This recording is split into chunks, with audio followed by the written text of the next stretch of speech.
అందరికీ నమస్కారం. Once again welcome back to our YouTube channel. First time మన ఛానల్ని చూస్తున్నట్లయితే ఛానల్ని సబ్స్క్రైబ్ చేసుకోండి, వీడియోని లైక్ చేయండి, షేర్ చేయండి. ఈరోజు కరెంట్ అఫైర్స్కి సంబంధించినటువంటి ముఖ్యమైన లేటెస్ట్ అంశాలను తెలుసుకునే ప్రయత్నం చేద్దాం. గోవిందరాజన్ పద్మనాభన్కు తొలి విజ్ఞానరత్న అవార్డు, రాష్ట్రీయ విజ్ఞాన్ యువ పురస్కారాలను ప్రకటించినటువంటి కేంద్రం.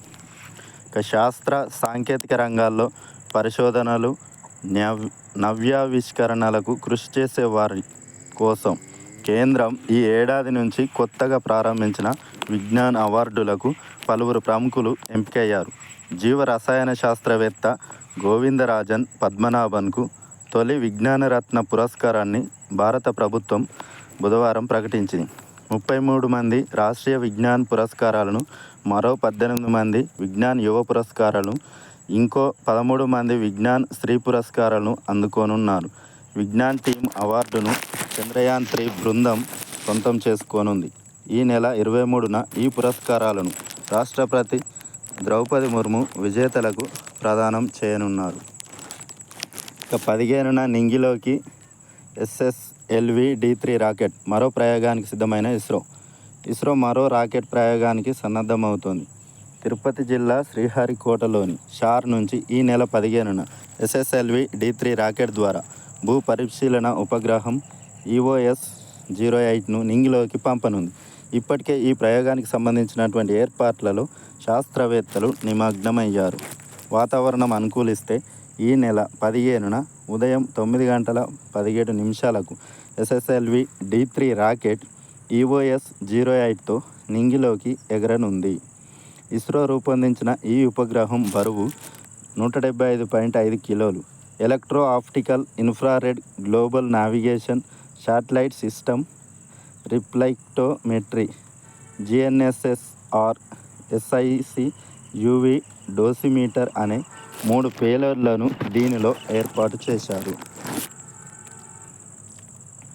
కూల్గా ఉంచే పెయింట్. అమెరికా శాస్త్రవేత్త వేడి నుంచి ఉపశమనం పొందేందుకు ఏర్పాటు చేసుకున్న ఏసీలు అవసరం ఉండదని పర్డ్యూ యూనివర్సిటీ USA శాస్త్రవేత్త జ్యూలిన్ చెబుతున్నారు. ఆయన ఇటీవల భవనాలను చల్లబరిచే పెయింట్ను అభివృద్ధి చేశారు. ఇది 98% సూర్యకిరణాలను ప్రతిబింబించేలా చేస్తుందని, పగటిపూట 8 డిగ్రీలు, రాత్రి 19 డిగ్రీల వరకు తగ్గిస్తుందని తెలిపారు. పైకప్పుపై ఈ పెయింట్ వేయడం వల్ల శీతలీకరణ శక్తి పెరిగి విద్యుత్ వినియోగం తగ్గుతుందని చెప్పారు.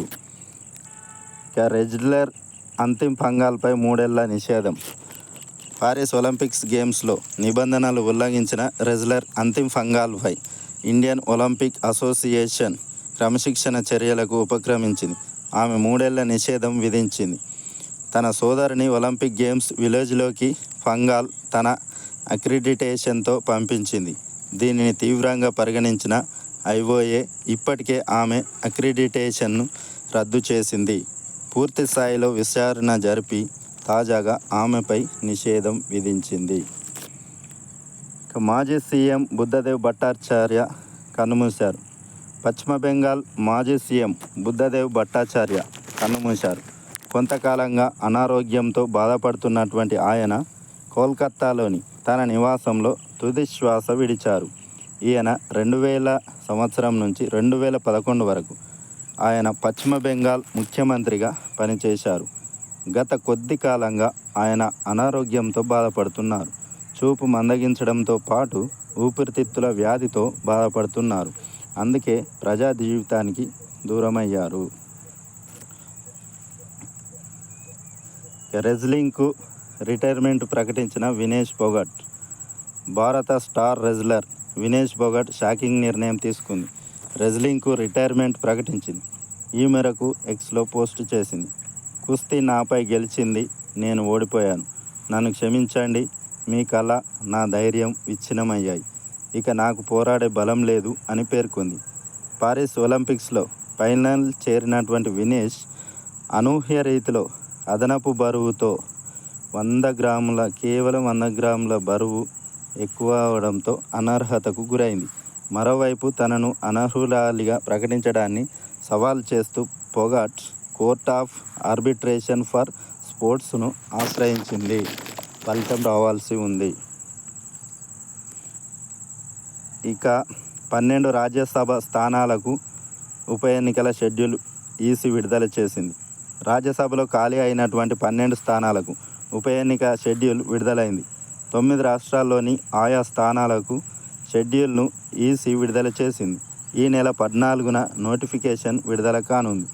నామినేషన్ల దాఖలకు ఈ నెల 21వ తేదీ గడువు. సెప్టెంబర్ 3న ఉదయం 9 నుంచి సాయంత్రం 4 గంటల వరకు ఈ పోలింగ్ జరగనుంది. అదే రోజు సాయంత్రం 5 గంటల నుంచి ఓట్ల లెక్కింపు చేపట్టనున్నారు. తెలంగాణలో కేశవరావు రాజీనామా చేయడంతో తెలంగాణలో ఆ సీటు ఖాళీ ఏర్పడింది. ఇక బంగ్లా ప్రభావం మన వాణిజ్యంపై ఎంత? బంగ్లాదేశ్లో తలెత్తినటువంటి రాజకీయ సంక్షోభ ప్రభావం మన దేశ వాణిజ్యంపై ఎంత ఉంటుందనే అంశాన్ని వాణిజ్య వర్గాలు నిశితంగా పరిశీలిస్తున్నాయి. మన వస్తువుల ఎగుమతుల వ్యాపారం గత ఆర్థిక సంవత్సరంలో సుమారు 36.27 లక్షల కోట్ల మేర ఉండగా ఇందులో బంగ్లాదేశ్కు జరుగుతోంది 91,300 కోట్లే.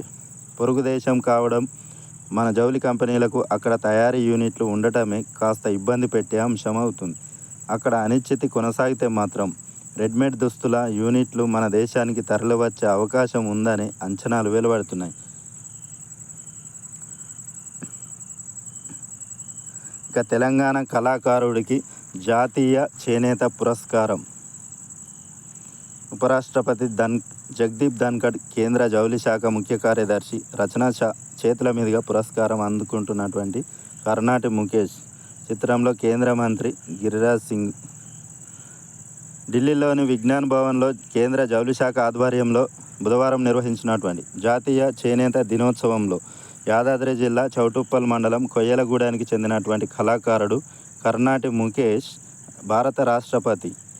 భారత ఉపరాష్ట్రపతి జగదీప్ ధన్కడ్ చేతుల మీదుగా జాతీయ చేనేత పురస్కారం 2023 అందుకోవడం జరిగింది. ఇక thanks for watching. Please subscribe my channel. Thank you.